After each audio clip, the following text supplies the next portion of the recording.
السلام علیکم کلاس. آج ہم علی بخش سبق پڑھیں گے. علی بخش علامہ اقبال کے ایک خادم کا نام ہے. علی بخش تقریباً 40 سال علامہ اقبال کے نہایت وفادار خدمت گزار رہے. شادی کے کچھ عرصہ بعد ان کی بیوی فوت ہو گئی تو انہوں نے پھر شادی نہیں کی. علی بخش کو علامہ اقبال کی خدمت کی وجہ سے حکومت نے ایک مربع زمین لائل پور میں عطا کی تھی، جس کا قبضہ دلانے کے لیے مصنف نے ان کی مدد کی. یہ سبق قدرت اللہ شہاب نے لکھا ہے اور یہ شہاب نامہ سے لیا گیا ہے. اس سبق سے علامہ اقبال کی نجی زندگی کے بعض پہلوؤں سے واقفیت حاصل ہوتی ہے. تو ہم سبق پڑھنا شروع کرتے ہیں. ایک روز میں کسی کام سے لاہور گیا ہوا تھا. میں یعنی مصنف. وہاں پر ایک جگہ خواجہ عبد الرحیم صاحب سے ملاقات ہو گئی. خواجہ عبد الرحیم لاہور کے معروف بیرسٹر تھے. علامہ اقبال کی زندگی میں کبھی کبھی ان کی خدمت میں حاضر ہوتے تھے. باتوں باتوں میں انہوں نے بتایا کہ علامہ اقبال کے درینہ یعنی بہت پرانے قدیم اور وفادار ملازم علی بخش کو حکومت نے اس کی خدمت کے سلسلے میں لائل پور میں ایک مربع زمین عطا کی ہے. ایک مربع یعنی 25 ایکڑ زمین. وہ بیچارہ کئی چکر لگا چکا ہے لیکن اسے قبضہ نہیں ملتا، کیونکہ کچھ شریر یعنی شرارتی لوگ اس پر ناجائز طور پر یعنی زبردستی قبضہ کیے ہوئے ہیں. خواجہ صاحب نے فرمایا، جھنگ لائل پور کے بالکل قریب ہے. لائل پور فیصل آباد کا پرانا نام ہے. ٹھیک ہے، کیا تم علی بخش کی کچھ مدد نہیں کر سکتے؟ میں نے فوراً جواب دیا، میں آج ہی اسے اپنی موٹر کار میں جھنگ لے جاؤں گا اور کسی نہ کسی طرح اس کو زمین کا قبضہ دلوا کے چھوڑوں گا. خواجہ صاحب مجھے جاوید منزل لے گئے. جاوید منزل لاہور میں علامہ اقبال روڈ پر واقع ہے. یہ علامہ اقبال کی قیامگاہ تھی جسے اب اقبال میوزیم بنا دیا گیا ہے اور یہ محکمہ آثار قدیمہ کی تحویل میں ہے.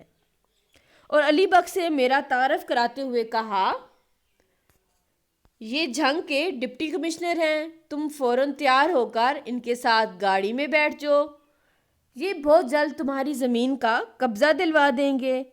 علی بخش کسی قدر ہچکچایا یعنی جھجکا اور بولا، سوچئے تو صحیح، میں زمین کا قبضہ لینے کے لیے کب تک مارا پھروں گا، یعنی جگہ جگہ پھرنا، در بدر پھرنا.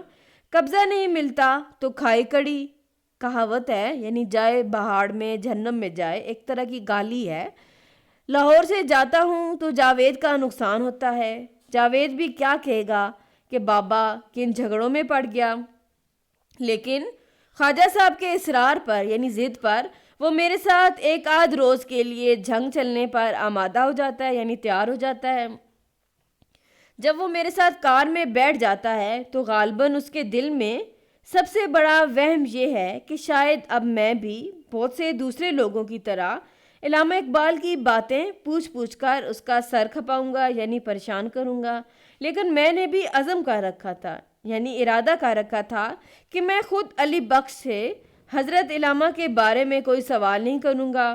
اگر واقعی وہ علی بخش کی زندگی کا ایک جزو ہے یعنی حصہ ہے تو یہ جور خود بخود عشق اور مشق کی طرح، مشق کستوری کو کہتے ہیں، عشق اور مشق کی طرح ظاہر ہو کر رہے گا. میری توقع پوری ہوتی ہے.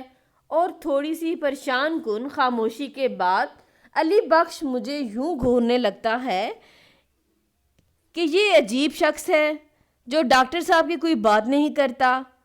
آخر اس سے رہا نہ گیا اور ایک سینما کے سامنے بھیڑ بھاڑ یعنی ہجوم دیکھ کر وہ بڑبڑانے لگا، منہ ہی منہ میں کچھ کہنے لگا. مسجدوں کے سامنے تو کبھی ایسا رش نظر نہیں آتا. رش یعنی ہجوم. ڈاکٹر صاحب بھی یہی کہا کرتے تھے. ایک جگہ میں پان خریدنے کے لیے رکتا ہوں تو علی بخش بے ساختہ کہہ اٹھتا ہے، بے ساختہ یعنی بے ارادہ فوراً.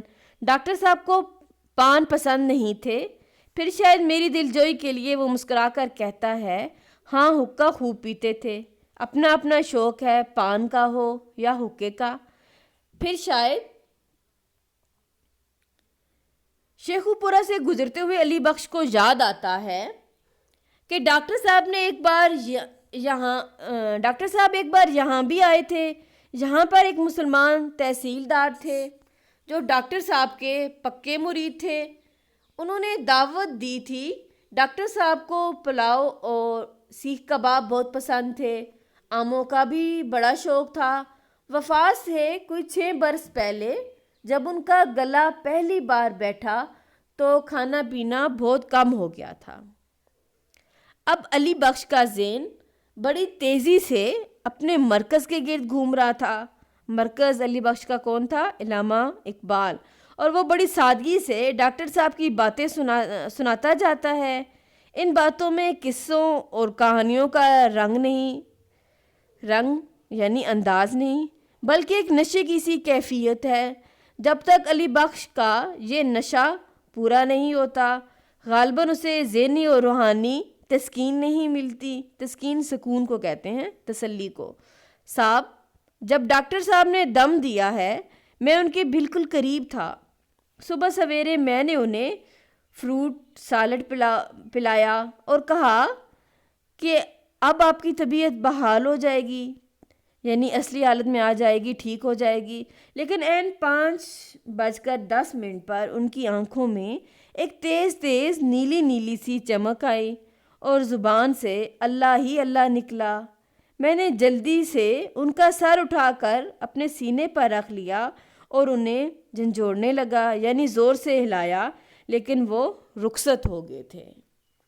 اوکے بیٹا، آج ہم اتنا ہی پڑھیں گے، باقی ہم انشاءاللہ کل پڑھیں گے. اگر آپ کو ویڈیو پسند آئی ہے تو ویڈیو کو لائک کریں، چینل کو سبسکرائب کریں اور اپنے دوستوں کے ساتھ شیئر کریں. اللہ حافظ.